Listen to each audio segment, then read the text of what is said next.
अस्सलाम वालेकुम, मैं मोहम्मद बिलाल और तुसी देख रहे हो बिलाल इलेक्ट्रिकल। अज की साड़ी वीडियो है जी सीलिंग फैन की वैंडिंग मशीन तो किमें होंदी है मुकम्मल तुहानू डेटा देखने मुकम्मल देने डेटा तुहानू मशीन दी चीज़ां ने कि यह तो मुकम्मल है जी ऐसा मीटर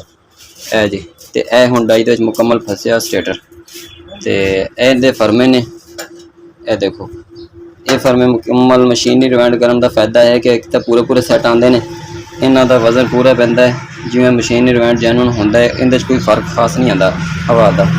तो इस लिहाज नाल जिहड़ा ना असीं फिर इस वजह तो मशीन ते रिवाइंड करी दी ने सीलिंग फैन तो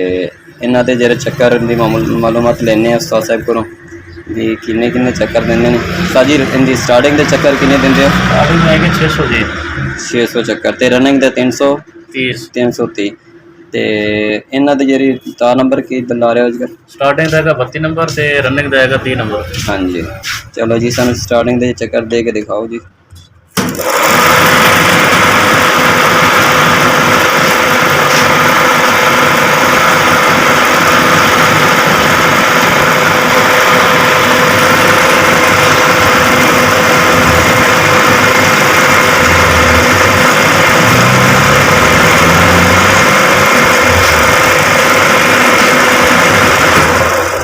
एक सैट बन गया जी सारा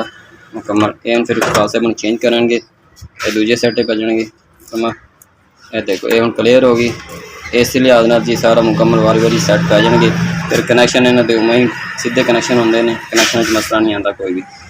तो यह ऑटोमैटिक भी कर दी उस्ताद जी मशीन का मामला थोड़ा जिहा दस दोगे? ये ऑटोमैटिक है जी ऑटोमैटिक मशीन है इनका उस्ताद जी ये इतों ऑटोमैटिक कर दी मुकम्मल सिंगल तो डबल रहेगा सिंगल तो डबल है जी। उम्मीद करते तुहानू साडी वीडियो अच्छी लगी होगी इंशाल्लाह कोई भी मसला होए तो अगर किसी भाई ने कोई किस्म इन्हों की वैंडिंग के बारे मामूलत लैना तुसीं मकसद भी यार कोई चीज़ की मालूमात लैनी है सानू कमेंट दस दोगे इंशाल्लाह। खुदा हाफिज़।